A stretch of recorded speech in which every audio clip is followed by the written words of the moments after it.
Hi guys, it's me, Che. Oh, bagong intro. Charing.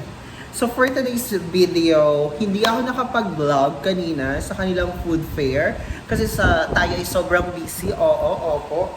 Pero ngayon, tayo ay mag-rating ng binake nila na pizza and egg pie ng mga 11 communicative. Actually, natikman ko na siya. Nawala na yung plating. Pero ipapakita ko. Ito siya. Ayan yun yung plating nila, di ba? So, i-rate natin siya. So, una is this one. This is a... ay, nahulugan. Ito ay, ang kanilang toppings na ginawa ay ham and... bacon yata ito. Bacon. And, titikman natin siya. So, since tayo ay hindi makakain kasi gawa sa ating brace. Yan, kaya mo natin siyang hatiin. Sayang lang walang hot sauce. So,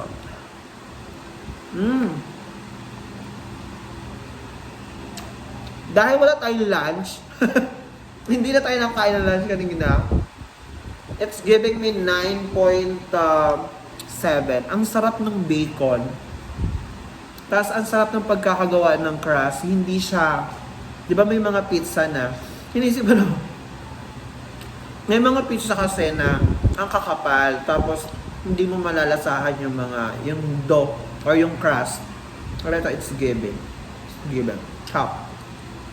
Tsaka ang lasa ng bacon, parang bongga yung bacon na ginamit nila. Okay? Ito yung gagawin kong mga content starting ngayon. Rating na kayo mga ginawa or binake. So it's giving talaga. Ang sarap nung toppings and ang kanyang crust. Kaya sa mga makakita sa akin, wag na kayong magtataka kung bakit ako tumataba. Kasi puro ako kain. Lasa lang, tinitikman ko lang naman, hindi ko naman siya nilalaman. Ngayon, ang double chin ako. Okay?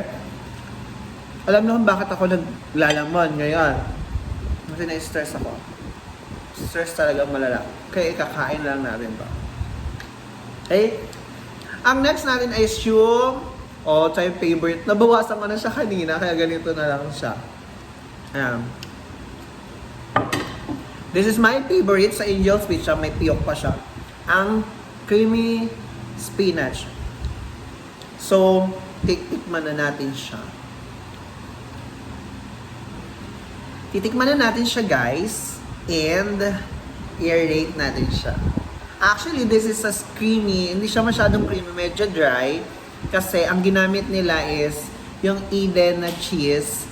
And, wala kasi silang nabili na cream cheese kasi medyo mahal. Siyempre nagtitipid, di ba? Kasi nga, mag-institutional assessment pa sila.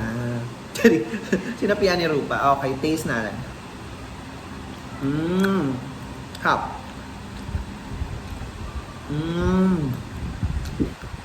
Ang sarap. It's giving me 9.8 out of 10. Kasi nga, medyo dry yung kanilang spinach. Hindi siya masyadong creamy. Pero it's giving that lasa. No? And yung crust nila, hindi din gaanong kakapal. It's giving a normal crust. Thin crust, ganun. Ano mga bata sa lamig? Ang sarap. So, hapunan ko na to. On first day, ganito na naman ang titikman natin. Pizza and pie. Okay? Ubusin muna natin to. Actually, stress eating ako kasi nga broken ako.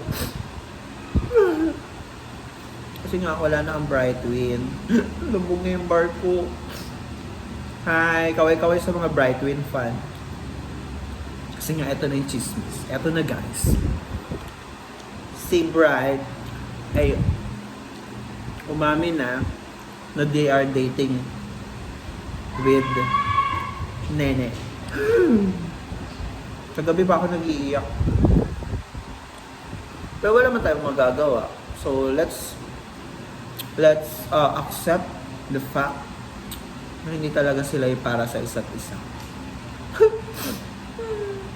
No, walang mag-move on sa pamilyang ito. Pumunta pa ako ng Thailand para makita sila. Hindi pwede. No. Okay, baliw na ako. Okay, so congratulations. At one thing, isa pa sa na-observe ko sa kanila is super nag-improve ang kanilang mga plating. Kasi challenge ko talaga sila. Diba, nakita nyo naman. Yan. Yan yung plating niya. Okay? Next. Ayan. Ipapakita ko sa inyo yung kanilang plating sa egg pie. This is the one. Hindi ko masyado makuha yung tema nila doon sa padahon. Pero nilaban nila yung dahon. So, it's giving Christmas season with ubas at ang kanilang egg pie. Okay. And ito yung isa. Oh, it's giving me a birthday party theme. Ayan, na may pa-stick. Oh, ayan. So, it's giving naman ang kanilang mga plating nag-i-improve. Very good. Actually, feedbacking talaga itong ginagawa ko, hindi vlog. So, let's taste. Wait lang, wala ko na kutsara. Here, a pork. So, let's taste it. I don't know kung anong nilagay nila dito. Caramel ang nilagay. So, let's taste.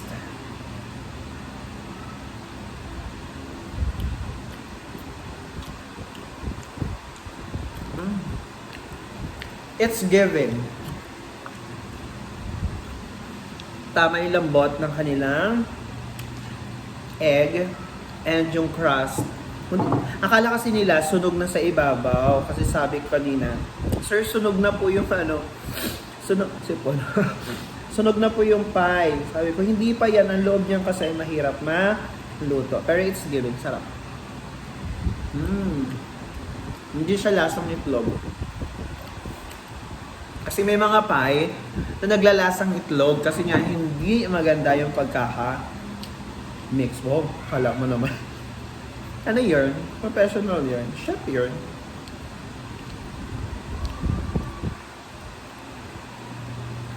Kating isa.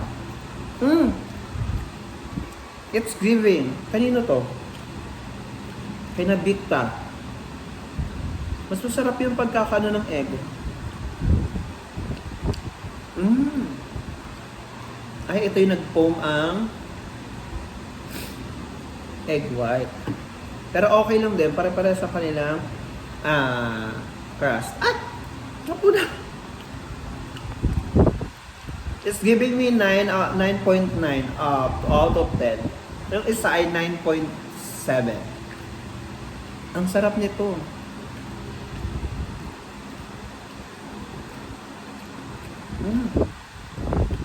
Malalasahan mo talaga yung egg pie. Huh? Wala mang, egg pie to. Parang hindi ka nag-grade to. Hap. Hap. So, yun lang for today's video. Congratulations, grade 11 communicative. And good luck to your institutional assessment next week. Bye guys, don't forget to subscribe on my YouTube channel.